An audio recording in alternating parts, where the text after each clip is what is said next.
Greetings and bienvenue, Midnight Crew. Thank you for returning to this broadcast.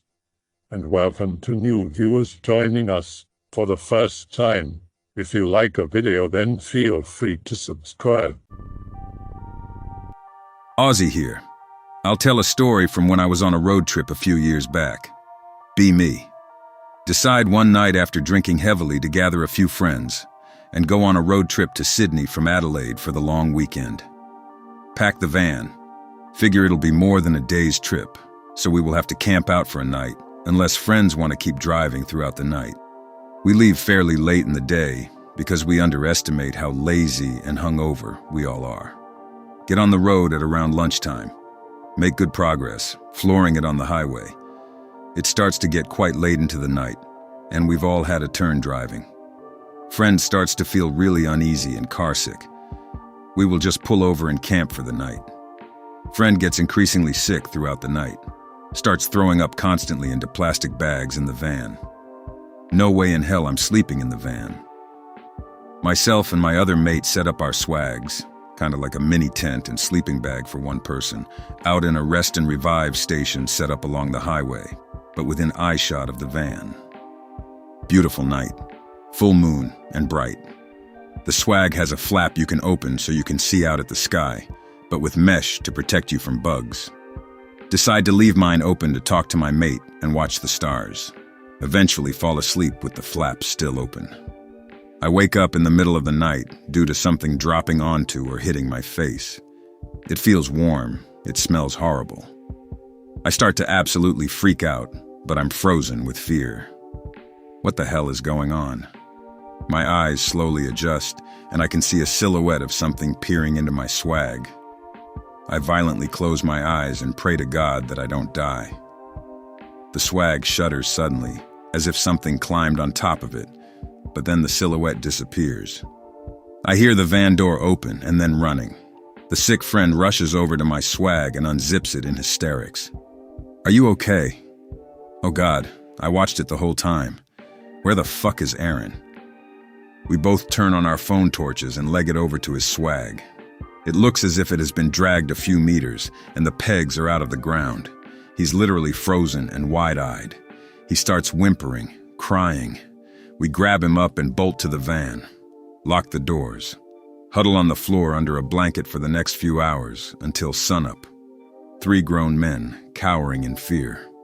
The next morning we start the van and just drive, leaving our things behind. Come to the nearest police station in Horsham. Tell the cops our story. They follow us back to where we were set up for the night.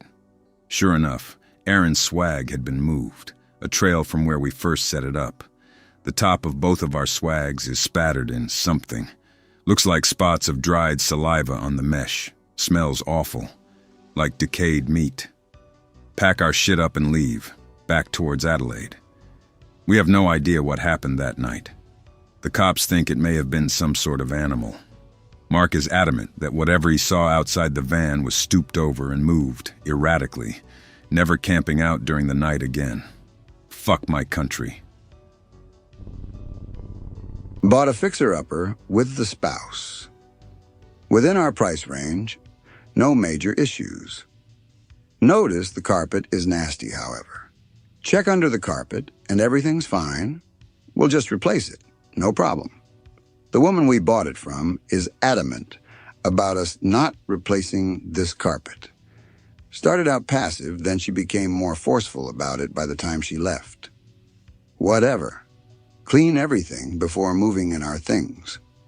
Notice the vacuum picking up a ridiculous amount of gray dust off the nasty carpet.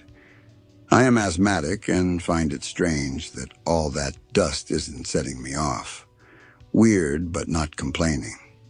Couple of days later, tear out and burn the carpet at a friend's place out in the boonies. Couple more days later, find a cardboard box with a really smeared label. Open it to find a tied plastic bag partially filled with gray dust. Squint at the label. It's human remains. Recognize the name as the woman's deceased son. She had noted lived in the house beforehand. Call her up and tell her to pick up her son. She comes to pick up the cremains, rants about us replacing the carpet, then almost forgets to take the box with her. Twice before she leaves. Wait. Woman was really adamant about the carpet staying where it was. Tons of weird gray dust in the carpet. Half-empty bag of cremains. This woman tossed human cremains all over the goddamned house. Not really paranormal, but quite traumatizing. 7 or 8 years old. Living in New Zealand. The house is on a big steep hill paved over with concrete like a driveway. Have an elderly woman neighbor in the house next to us. Her name is Judy. She also lives on the hill, respectively, maybe 5 or 10 meters further down. There is also a third house with a porchway at the bottom of the hill. Wake up one morning, sitting on the balcony with my father. He suddenly stands up and starts looking at something down the hill. He calls my mother. There is a person laying down with his head propped up against the wall on the porch of the house at the bottom of the hill. My father says it's most likely a tradie or worker taking a rest, but the person is completely still. My dad realizes it's not a worker. He goes down to investigate. It's Judy. She's unconscious. There is blood gushing out the back of her head. On further inspection, there is even noticeable blood down the driveway. Her car boot is open. Has been open all night, probably. Her keys and wallet are in some bushes on the other side of the driveway. At this point, I'm completely traumatized, between the elderly woman's bleeding head and all the blood. My parents call an ambulance. It turns out she must have slipped somehow when she was coming home late the previous night and rolled all the way down the hill, splitting her head open. She must have dragged herself over to the porch and laid there all night, zoning in and out of consciousness. She gets taken away in the ambulance and comes back a week later. Me after the accident, unable to sleep by myself, in constant fear of seeing Judy. Don't want to think about her or the accident, but it constantly haunts me. Go to the toilet one night, a bit scared in general. There is a small window just above the toilet itself. See a figure in all white slowly walk past the window. I think that incident changed me. Definitely made me thanatophobic at a young age.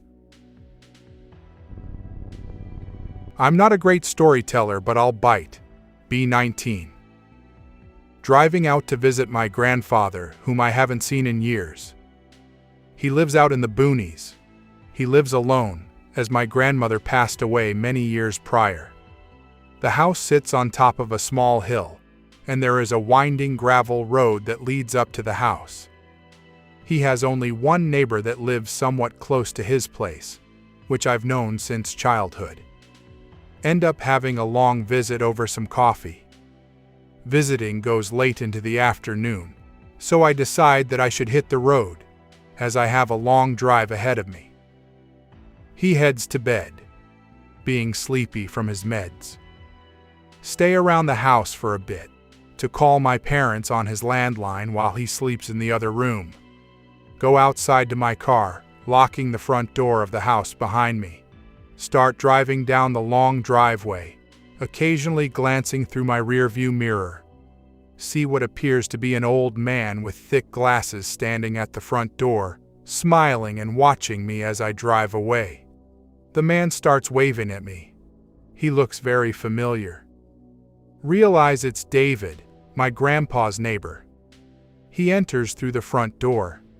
Assume he's visiting my grandpa. My grandpa must have woken up to let him in. Think nothing of it. Get back home to the city after hours of driving. Decide to call my grandpa to tell him I made it home okay. Ask how David is doing. He goes silent for a moment. In a perplexed voice, he tells me that David passed away 5 years ago to a heart attack in his home. Tell him I just saw David going through the front door as I was leaving. He tells me he was fast asleep until I called, and the front door was locked the entire time. Move into a 100-plus-year-old house in rural Oregon. As a teen. Seems like a nice place. Parents cleaned the place up after the prior tenants left. Heard some weird shit in the night.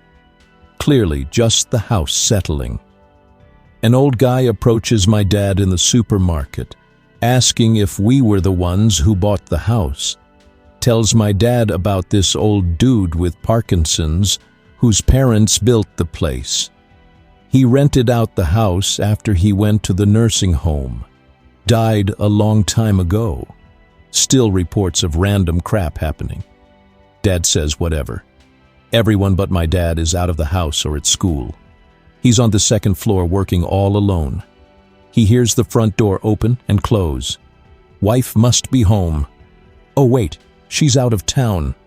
Maybe the kids? No, they're at school. Holy shit, burglar. Looks around the office for a weapon. Jack shit found. Hears heavy boots clomping up the stairs. All the nope. Boot sounds stop right behind his door.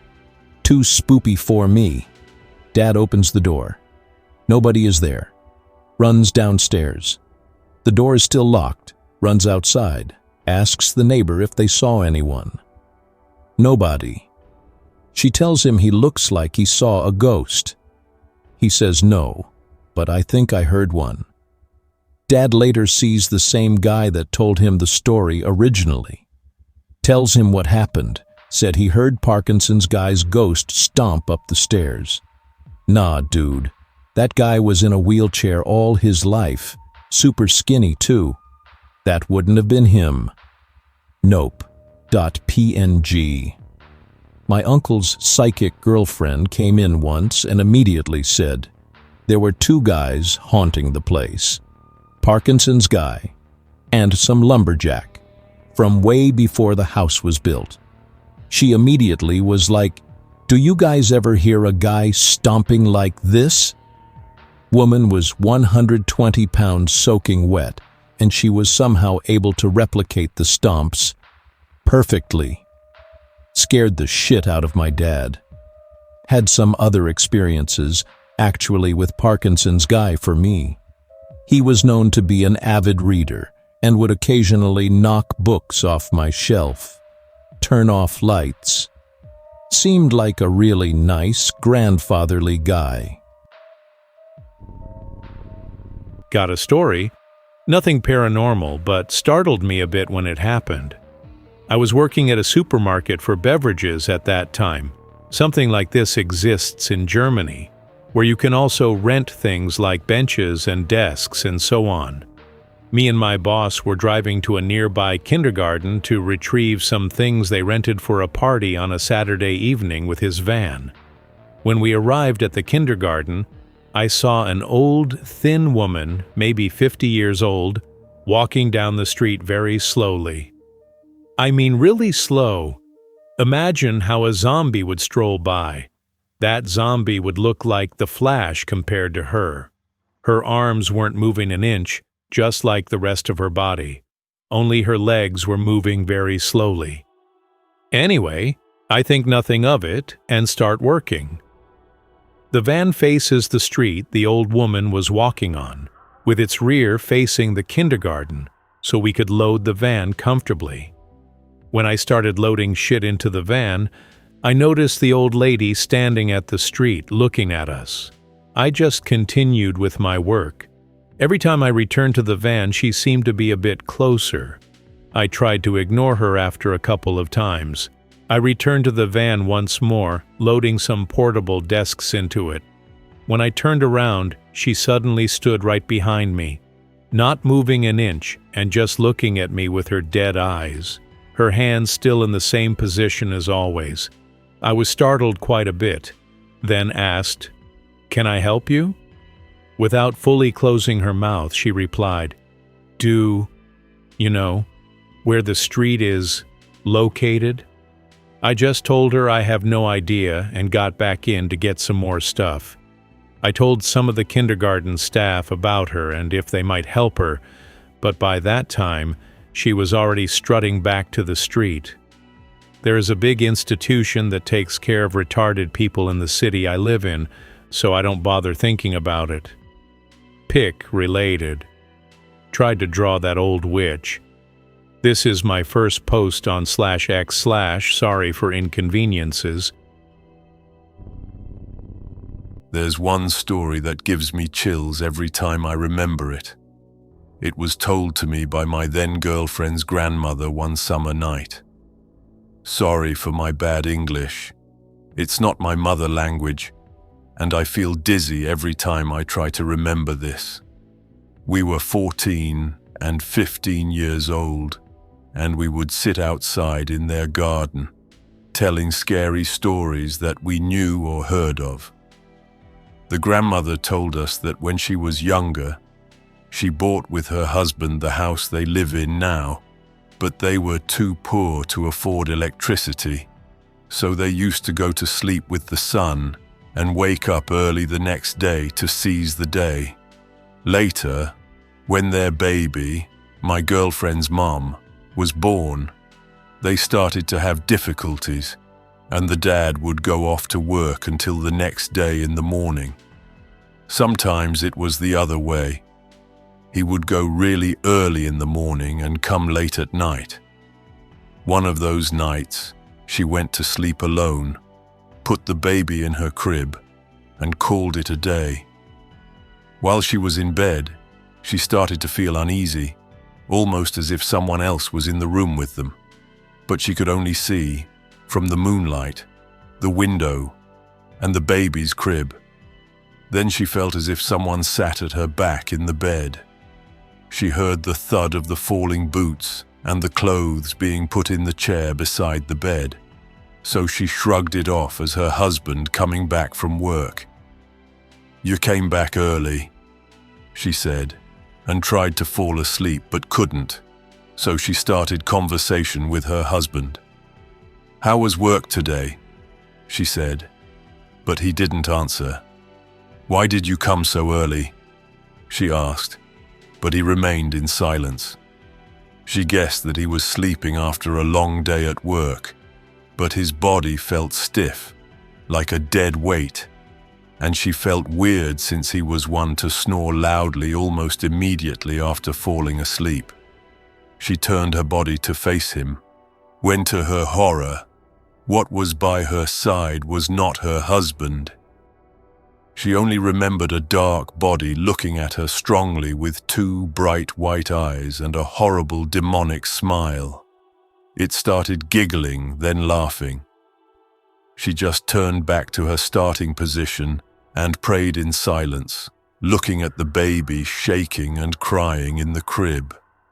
She remained like this until the morning, unable to get up from fear, when her husband came back from work. There was nothing in the room when he was back, and she refused to tell him what happened until years later. The grandparent or husband is a collector. He used to go on trips around Mexico when young and got a big number of strange artifacts, like a figure made of human bones with glass eyes that looked real, and amongst other things. The grandpa told my girlfriend's brother that he made a pact with the devil, and that he got a special entity that protected him and the people he loved. When the brother was older, he asked again about the matter, but the grandpa got angry and didn't answer. He also told me that the entity was protecting me and my girlfriend, but that is another story. B8. Live across the street from my best friend. We talk to each other on walkie-talkies every night around 10, while looking at each other with binoculars. One night, talking to him a little later than usual, like 11, I think. His parents are out late, so we could chat. We are just bullshitting. I drop my binoculars and have to find him again. While I'm looking, I see someone activate their porch light on the side of their house and look around really weirdly. I tell him I think someone's breaking into his house, hear glass smash on his side of the walkie, tell him to hide under his bed and keep his walkie on. Hear loud footsteps and stuff being thrown around. After like 10 minutes, that felt like eternity. The door slams and I see the guy run away from the house. Call the police 'cause I don't want him to make any noise. Police show up just as his parents show up. Ask my parents about it the next day 'cause they were friends of his parents. Some prowler had been following kids around the neighborhood and was probably gonna abduct my friend. I'm a hero. B18. Summer after high school. Old road that's in the forest that ends at a collapsed bridge. Teenage summer tradition to mess around on the ledge. Local story of a guy jumping off the ledge. Did it because of killing his girlfriend in a car accident. Legend says if you stare down into the water from the ruined bridge and stare at the ruins in the water, you will see lights. Nighttime, a little around 11 p.m. There with friends, sitting on the ledge and drinking. A few friends get too drunk and are driven home, waiting with 2 other friends while our designated driver comes back from dropping off the first group of people. One friend tells us the story. First time I hear of it. The other person has heard it. The one that tells the story is a girl. Decide to stare down. 5 minutes pass. 10 minutes pass. All 3 of us notice a light. Strange color that shouldn't have been able to be seen at night. Purple and green shine.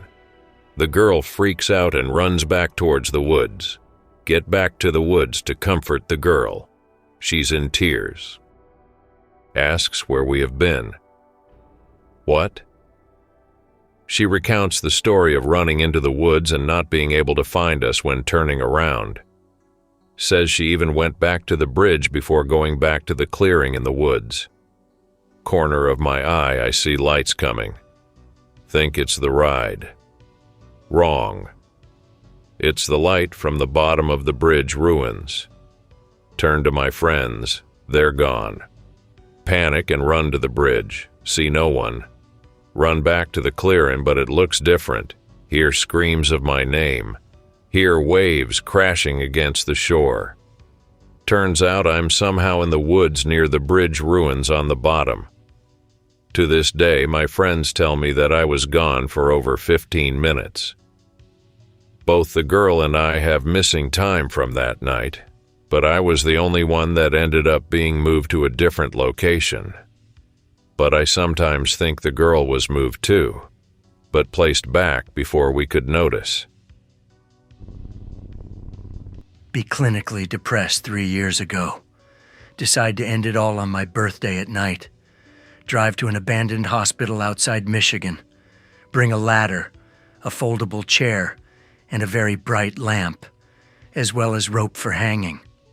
Use the ladder to enter a second-story window, since I knew the front and bottom levels are locked. Reach the room. Literally nothing in the room. Not even a door. Only a single wall mirror. Decide it's a fitting place to die because nobody will know I'm dead. Close the window. Set up the chair. Hang the rope above a huge exposed metal cage-like structure on the ceiling. Proceed to tie the rope. Dim my lantern so that it isn't noticeable from the road. Step up. Put the rope around my head. Hear scuffling from the corner. Impossible. It's a blank room. See a child's shadow running towards me from the wall mirror. Nope the hell out. Crash through the window of the second story and break an arm on impact. Drive home and call for a family member to set my arm because too poor. Being scared saved my life. Live on a farm off of a dirt road, highway. I'm very isolated, but whatever, I like that. Get up early in the morning. I like to drive one of my golf carts around my property and take in the morning. Get to the edge of my property near the dirt highway. See a pair of lights. Drive up closer to investigate. Car lights. The car is just sitting in the middle of the road, still running. This is weird. Everything tells me not to investigate, but someone could be hurt. Park a few feet away. Get my 1911 and a flashlight and check it out. A rock the size of a volleyball smashed the windshield. Look inside. Some blood on the seats and what looks like cut marks. I'm already on the phone when I hear a coughing or gurgling sound in the ditch behind me. Turn around, gun and flashlight raised. It's a woman, beat to all hell. Her eye socket is like drooping, bloody nose, mouth, forehead, and a gash on her cheek. Run over. She's barely conscious. Put my coat on her, trying to tell her it's all right. She's mumbling something like Ailey or Amy and pointing to the woods. Shine my light, think I see something move in the tree line, call out if anyone's there and if they're okay. She starts smacking my knee saying, "He's in the trees, he's in the trees." Remember the car. This wasn't an accident. Raise my gun and wait while I call the police. A state trooper comes. It's actually a friend of mine. Check her out, then calls for an ambulance. Tell him about the guy or guys in the woods. He checks it out. Can't find anything. The woman ends up dying. They find another woman's body in the woods. They didn't really tell me the details. Ended up being some hitchhiker they found a few weeks later. Didn't even rob them. Just wanted to kill them. Still bothers me that the guy was literally a few feet away from me. Still wonder if maybe I could have saved the other woman if I had checked the woods. Not really paranormal, but have a change of life period. Getting off drugs, going back to school, studying, etc. Not hanging out with other kids my age because I need to focus on becoming a better person. Still, occasionally do drugs alone.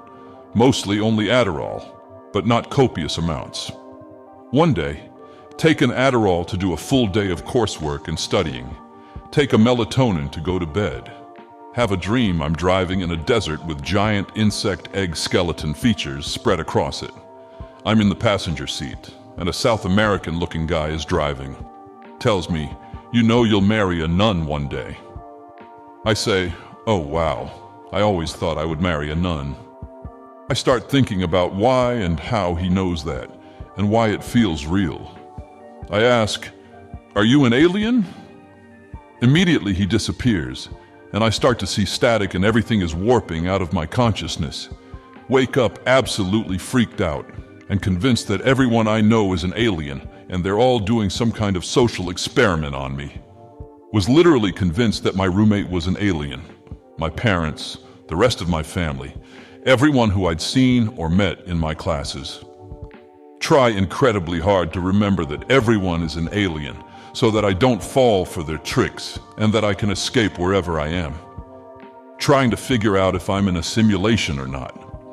Incredibly tired and eventually, and surprisingly, fall back asleep, even though I'm the most freaked out I've ever been.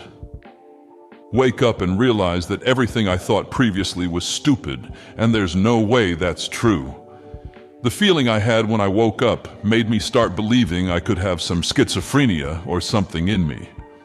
I was once diagnosed with schizophrenia, but I was also doing a lot of drugs at the time, and I'm pretty sure the psychiatrist that diagnosed me was just looking for the money. These guys get paid a lot by companies to prescribe stuff. It still freaks me out after 6 years. I still think about it. I hope that you enjoyed tonight's broadcast.